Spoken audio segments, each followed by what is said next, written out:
Hello and welcome back to another episode from the Ealing Road podcast, where on today's show we're going to be previewing Chelsea's visit to the Gtech on Saturday. I'm delighted to say that Charlie Patrick from the Blue Brother CFC channel joins once again. Charlie, how you doing, mate? Yeah, I'm good, mate. Pleasure to be here. Looking forward to getting stuck into things.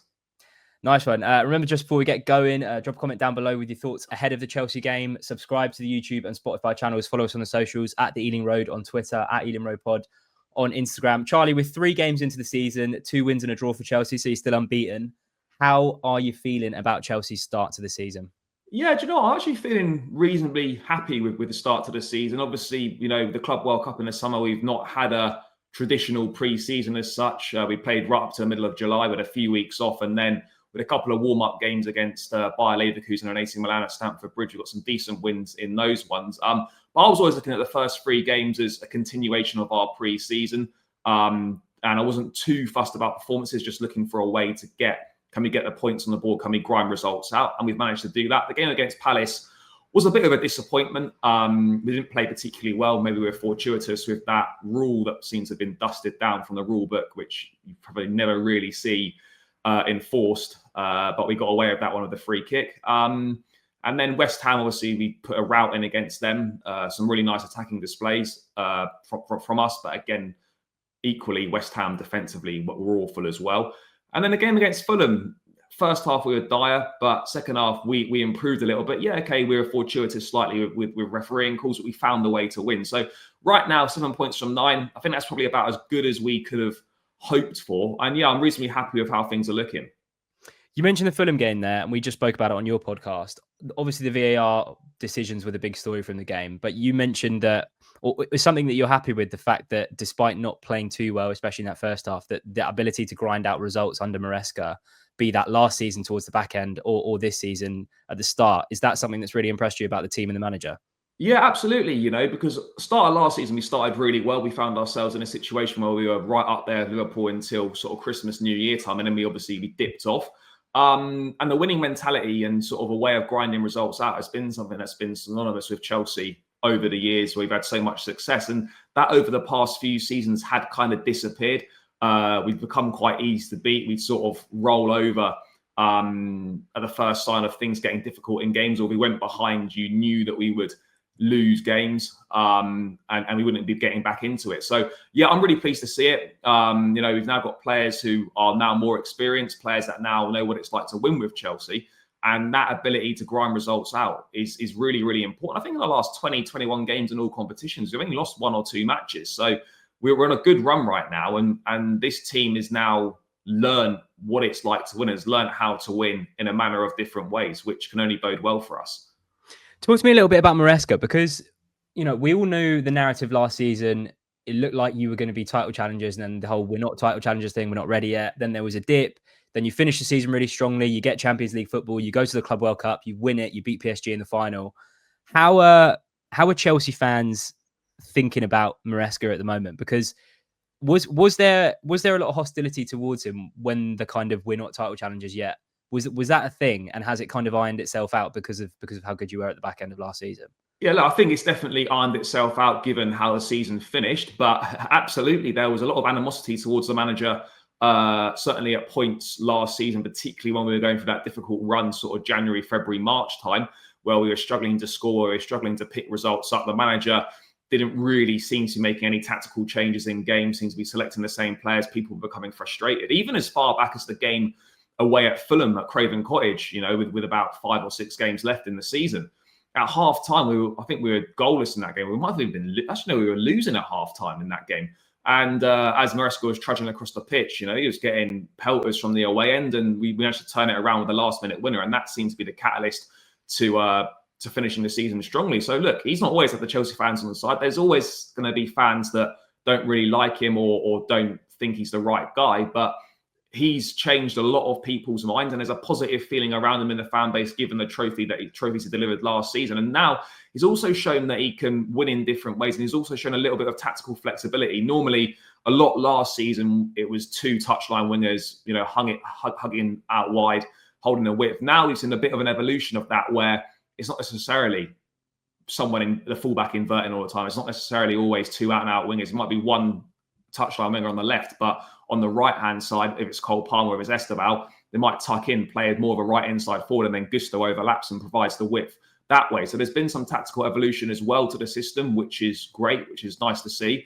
And he's definitely proven a lot of Chelsea fans wrong, and has won more on side, and is, generally speaking, has got the support and the trust of the fan base.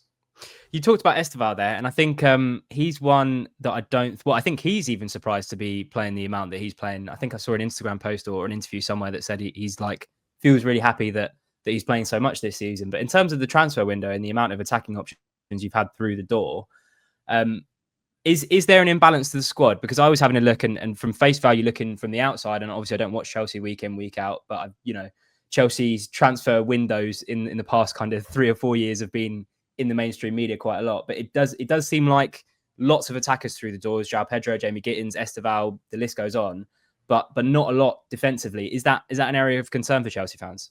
Yeah, I think so. Look, I mean, I was surprised at how many attackers we signed. It was 4 out. I think Jackson, Nkunku, Madueke, and João Felix all left, and then we brought in Garnacho, Gittins, Delap, João Pedro, Buonanotte randomly on loan from Brighton was a strange one. And then obviously Esteval did arrive this summer, but that deal was agreed last summer with Palmeiras. In terms of that, look, there's a lot of players to bring in one area of the pitch, and when you do that, you are taking a gamble. You don't know how it's going to click together. You don't know how they're going to gel. You don't know how they're going to settle. We were looking for a centre back before Levi Colwill got injured. We pushed really hard to sign Dean Huijsen from Bournemouth, but missed out to Real Madrid as most teams do when they come to the table. And then you lose Levi Colwill to an ACL injury. Most of the season he'll be out. When you've got injury-prone players like Badiashile and Fofana, I really like Fofana, by the way. I think he's our best centre-back when he's fit, but he's coming into his 4th season with the club now. He's not even played 50 games for us. So he's not someone you can rely on. At the moment, we've got Tosin and Chalobah. I really like Chalobah. I think he's massively underrated and underappreciated. Tosin is a good squad player and he's proven dependable for us. But if you want to be pushing forward and challenging for the league title like we need to be doing, I don't think a Tosin and Chalobah first-choice partnership is going to do the business. So I would have liked to have seen another centre-back come in. Maresca publicly stated on a number of occasions he wanted one. The goalkeeping situation as well, we should have dealt with that. So for me personally, and I think a lot of Chelsea fans, they probably would have rather seen 1 or 2 less attackers, but a goalkeeper and a centre-back come in, and that probably would have been better for us going forward. You just said there where we should be in terms of pushing for the league. Is that where Chelsea fans are at? Is that where you think Maresca and the squad should be? We have to be, because the money that Chelsea have invested. Yes, I know we've recruited a lot back through player sales and whatnot, but there's been a heavy investment in the playing squad since this ownership came in. We've totally revamped the squad from top to bottom, and look, we've gone from 12th to 6th, from 6th to 4th. Chelsea, we don't just want to be a team that settles a top 4, top 5. This club has to be winning Premier League titles and challenging for the Premier League. And yes, we've picked up trophies along the way, but since we last won the league under Antonio Conte in 2017, we haven't even challenged. We've been nowhere near. And yes, the other trophies are great, but you want to be competing and winning the league. So whilst is this team ready yet to do that? I don't know, but the expectation has to be that we challenge and that we close the gap on those teams above us. And I mean, hopefully we can do that this season. We can't keep saying, oh, next season. We've got to start delivering in the league now. It's funny that, because is that kind of the mentality that you have in that, Chelsea, the last time you won a Premier League was in 2017, with the amount of money you've invested in the squad. And is it the fact that Chelsea fans are so used to challenging and winning things on a consistent basis that maybe your timescale or the length of that project is shorter because of how successful you've been in the past? Yeah, look, I think there's absolutely been a problem with Chelsea fans in general struggling to differentiate between the Abramovich era and the Boehly-Clearlake era now. Roman, obviously hiring and firing, but the landscape of football was very different then. The Premier League wasn't as competitive as it is now. You could pretty much name the top 4 every single season, no problem at all. And the league's more competitive now. It's, there's a lot more teams that can win stuff. Most teams can beat anyone, on any given day. And yeah, Chelsea fans are impatient. We're not used to having to wait a couple of seasons to win something. You're used to winning something every season, you're used to challenging for league titles. And so, yeah, I think there's absolutely a degree of impatience. And there's probably a degree of spoiltness within the fan base, because we've been so blessed with winning so much over the past 20 odd years that when you don't win something, You know, it doesn't feel right. You know, you're not really sure what it's like to go through a process, build a team from scratch, and then get yourself into a winning situation. So I think there's a bit of both, but I think there's also an understanding for sure that this does need to happen sooner rather than later. You know, we can't keep saying, "Oh, these players will be ready in a few years. Oh, we need this and we need that." For me, I think it's inexcusable to have invested the amount of money we have and to have signed the number of players we have and still not have a top class goalkeeper and still not have a top class centre back in the squad. That for me is not acceptable, and hopefully that's something that doesn't cost us this season. But yeah, you just look at certain things. There's been a lot of good things, and there's been a few things where you just like, that just doesn't make sense at all. On Clearlake and Boehly, and I'm going a little bit off the running order here, but I find it interesting. Where are Chelsea fans with the ownership and how they've done since they came in? Mate, do you know what? I'd be lying if I said they are popular. They're with large sections of the fan base, they're not massively popular. I think there's a lot of misconceptions surrounding the ownership. A lot of people think they're just in it for money. You know, it's just player trading, profit. They're not really that fussed about what's going on the pitch. And those concerns are still there. But like with anything, if you're doing well on the pitch, all those other things fade into insignificance into the background. And you only really ever hear things about the ownership when things aren't going well on the pitch. There's been some criticism during the transfer window. Like I said, not getting a goalkeeper in, not addressing the centre-half position when Colwell went down, those sorts of things. But on the whole, right now, I wouldn't say the fans are happy with the ownership, but there's little noise surrounding them because things have been going well on the pitch back end of last season and start of this season. So yeah, look, if you keep winning, you change people's opinions on the ownership. But I get the feeling that with a lot of fans, then maybe not going to be an ownership that's ever sort of universally loved by the fan base. And I've got one more on the squad, and then we'll move on to the game on Saturday. I was asking you before we started recording about Cole Palmer. You said you don't really know the latest on him. There's not been pictures of him in training. How much of a miss is he in this team?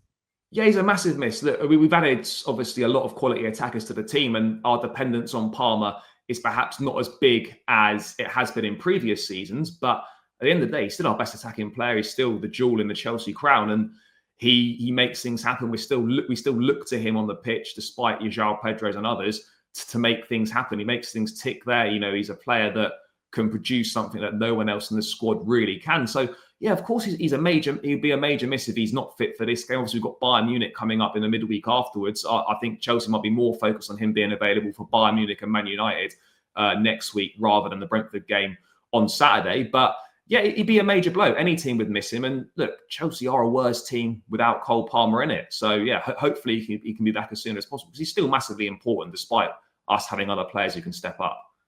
Just to go a bit beyond Saturday, you mentioned the Bayern Munich game on Wednesday night there. How happy are you with the squad in terms of Maresca competing on all fronts? Because obviously he navigated the Conference League very well last season with basically two different teams in the Prem and the one in the Conference League. But he's not going to be able to do that against the better opposition in the Champions League, starting with Bayern Munich. That's about as tough as you can get for your first Champions League game away from home. Yes, obviously it's what you love about being back into the Champions League. You obviously cherish these massive games against the big teams. But yeah, it's a proper baptism of fire going to the Allianz against Bayern Munich. That's going to be a really tough task. And yeah, look, we've dealt with playing Thursday, Sunday. We've dealt with playing twice a week. But as you say, we're not going to have the luxury of making 11 changes in midweek. So the squad management is going to be so important this season, more important than I think it's probably ever been. So it's going to be interesting to see kind of what changes he makes, how he deals with that, how he rotates the squad, whether the system changes or not. And these are all things that we are going to have to find out. And these are things we're going to be waiting eagerly to see what's going to happen. I would probably expect a few changes in this game. You know, you've just had an international break. A lot of the South American players have had a long distance to travel. I mean, Cucurella, again, has played both games. He played 90 minutes in both internationals. We signed Gerald Hayter from Ajax. Now maybe you see him starting this game with an eye on the two big games next week. So yeah, Maresca's got some big decisions to make in terms of team selection and when the right time to rest players is. Because I think we've got about 7 or 8 games coming up in the next 3 weeks. I said that I was going to move on to the Brentford game, but I lied. I got one more in terms of Chelsea season. one Chelsea player to look out for this season, apart from Moises Caicedo, because I think he's the obvious answer. I think, to be honest, we touched on him earlier, Esteval. Yeah. You know, the 18-year-old obviously come in this summer. I'll be honest, I was of the opinion that, look, let's just not rush this guy. Let's bet him in, give him a few games here and there. Don't put the expectation on that he's got to deliver from day one. He's already started 2 of the first 3 Premier League games. He's looked really, really good. He's exciting. He's one of them players that when he's on the ball, he gets you on the edge of your seat. He makes things happen. He plays with a fearlessness. He obviously got his first goal for Brazil in the international break. And he's someone that I think could be a superstar. I'm not saying this season, but certainly in years to come. And he's made a promising start. And I think this is a guy that's going to feature a lot more than perhaps many Chelsea fans would have expected. And for me, he's definitely the one to kind of look out for. And maybe a slightly more obvious one would be Joao Pedro as well, but he's a bit more of a known quantity. But yeah, Esteval for sure, I think is the guy to look out for. We'll talk about Saturday then, Charlie. Chelsea against Brentford in the Premier League thus far has been exciting. Few good results for us at the Bridge. What have you made of the game so far against Brentford in the Prem? Yeah, it's been interesting. Obviously, yeah. I think it was last season we got a win over you. You did, yeah. Finally at Stamford Bridge. You know, you've got the better of us on the last 2 or 3 occasions. I remember there's been some big wins. I think you won 4-1 one year when Thomas Tuchel was in charge. So yeah, we don't have the best record against Brentford, to be honest, either at Stamford Bridge and at the Gtech. I think we've won once at the Gtech, and Ben Chilwell scored the goal since you guys got promoted to the Premier League. So it's a place we struggle to go. It's a difficult place to go. And this is another hurdle that we're going to need to overcome if we're going to make progress next season, you know, going to places where we struggle to get results and try to get a result. So look, I think the games have been exciting. I think the games have had a lot going on in them. But obviously I would have liked a few better results for us along the way. Yeah, you mentioned a lot going on. I think Brentford fans won't be happy to see Marc Cucurella back at the Gtech, but I think that probably goes for a lot of opposition fan bases. He's definitely one of those players who you hate to play against, but you love to have in your team. He reminds me a lot of Neil Maupay, like the pantomime villain. But yeah, he's going to be exciting. He's going to get a good reception on Saturday night. What have you made of the outside noise around Brentford going into the season? We spoke about it on your channel just before we started recording, but it's been a big summer of change. But I think the outside noise has been interesting. I'd be interested about your take on everything. Yeah, it's been strange. Obviously, I think, you know, Thomas Frank kind of, and I'm not saying this summer it was inevitable, but at some point he was going to leave. So I don't think the manager leaving was necessarily a major shock. But yeah, obviously losing key players, losing best part of 40 Premier League goals in Mbeumo and Johan Vista is not ideal. Losing your captain in Christian Norgard is obviously difficult as well.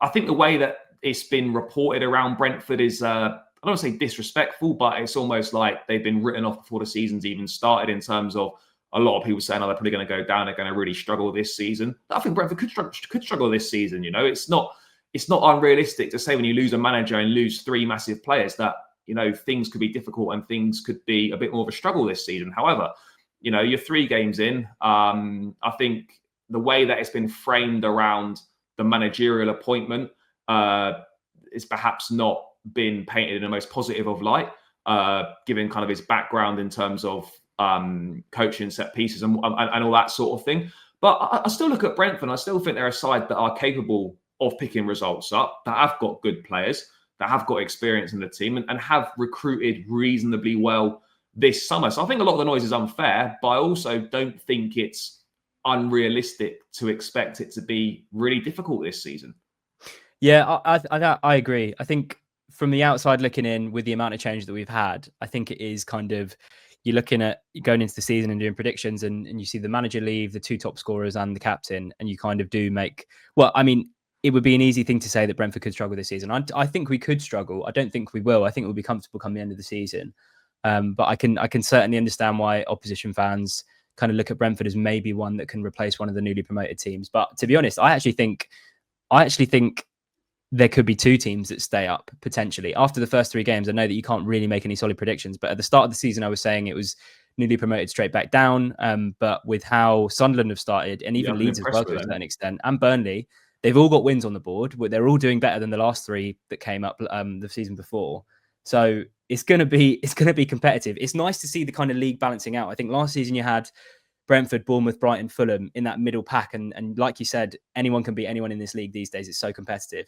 But the only the two disappointing parts was the title race and obviously the relegation battle.